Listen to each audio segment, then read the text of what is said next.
राधे राधे भक्तजनों, अब आप सुनेंगे एक साथ गणेश भगवान की 4 कथा।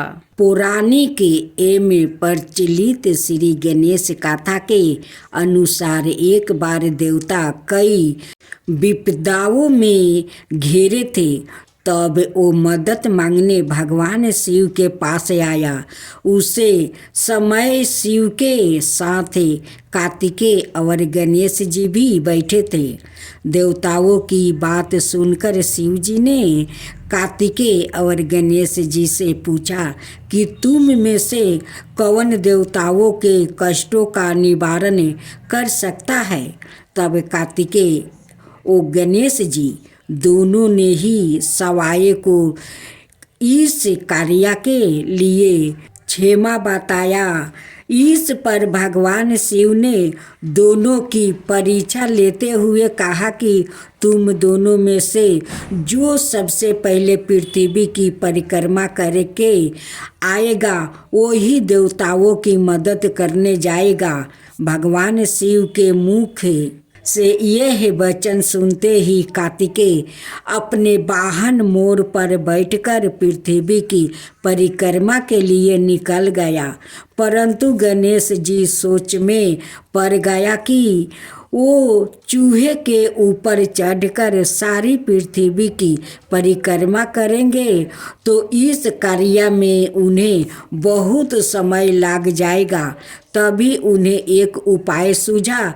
गणेश अपने स्थान से उठे और अपने माता पिता की 7 बार परिक्रमा करके वापस बैठ गया।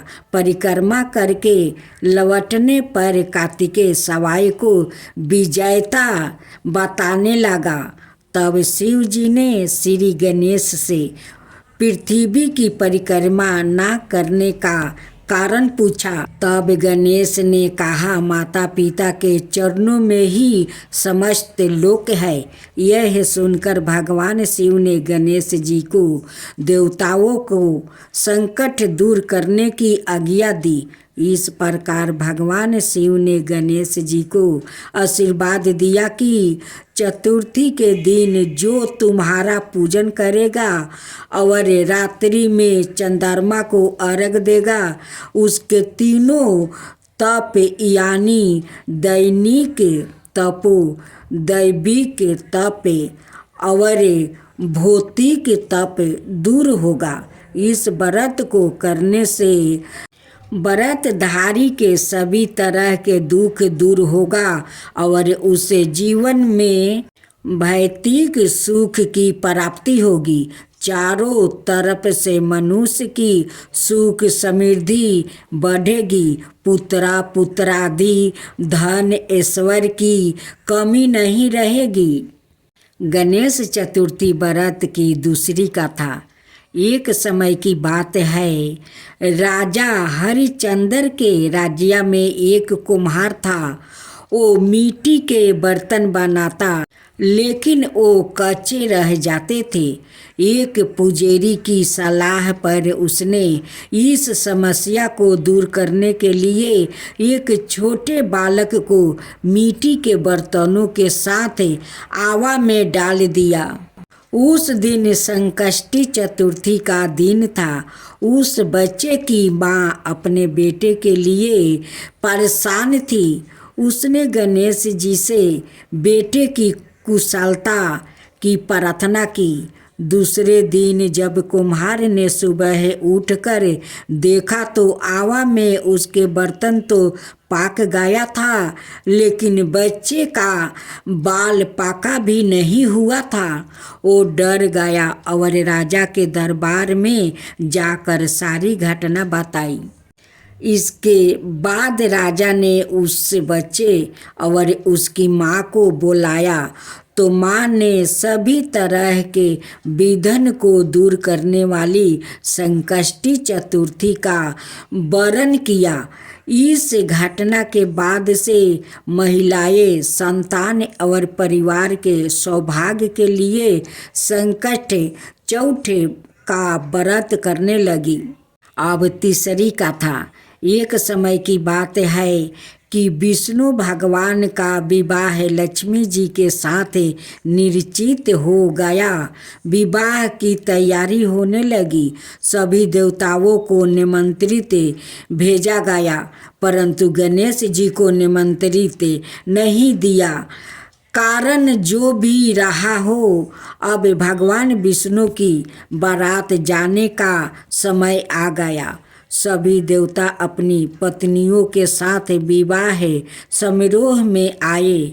उन्हें सबने देखा कि गणेश जी कहीं दिखाई नहीं दे रहा है।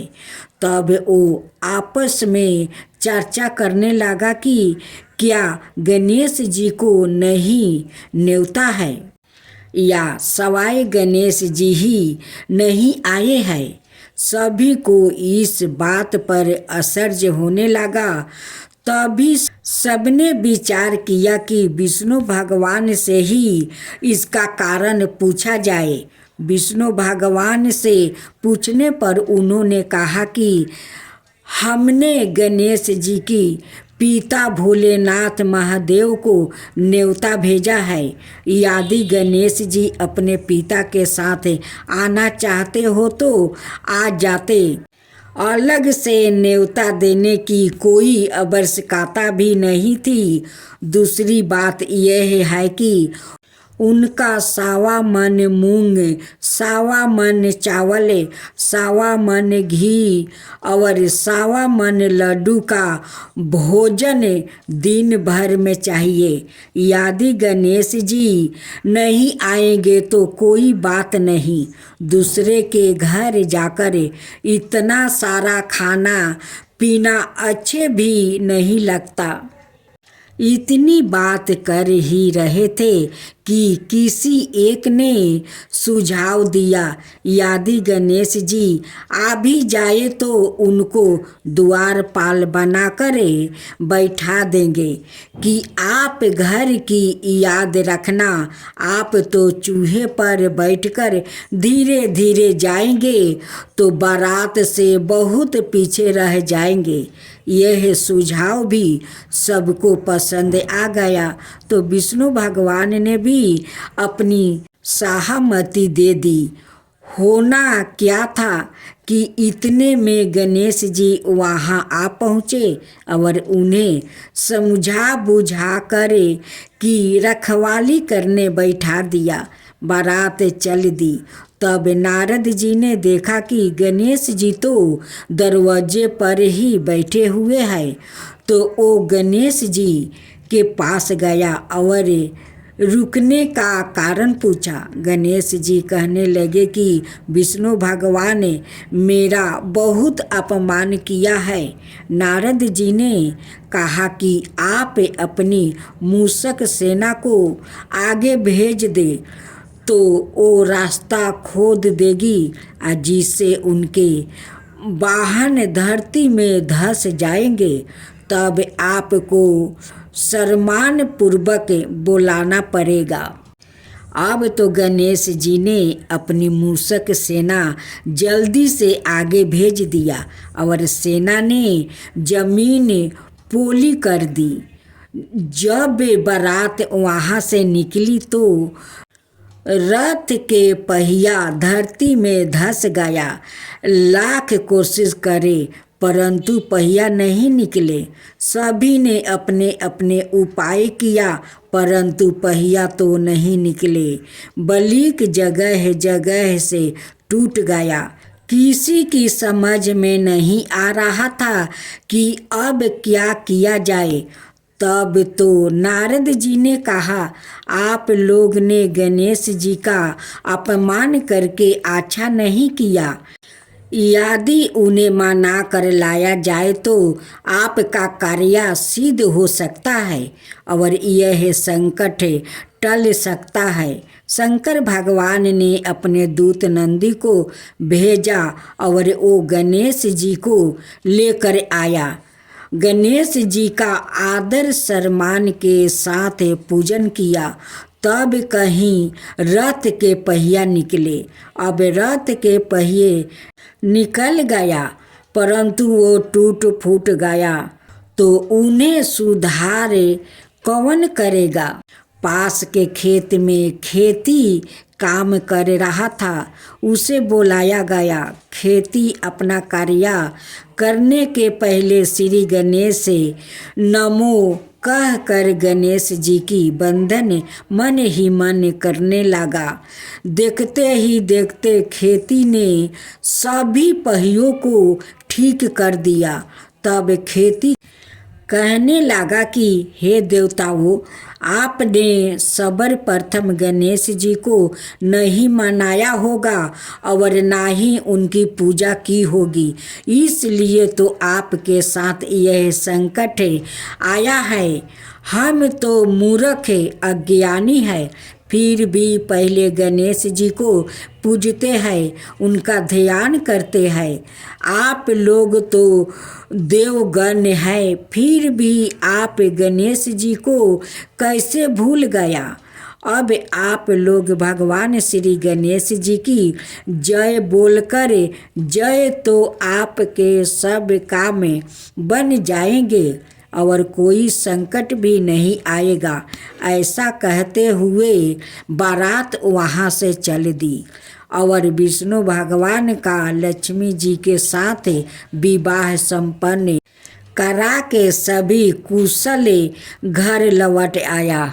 अब गणेश जी की चौथी कथा। श्री गणेश चतुर्थी व्रत की पौराणिक कथा के अनुसार एक बार भगवान शिव और माता पार्वती नर्मदा नदी के किनारे बैठे थे।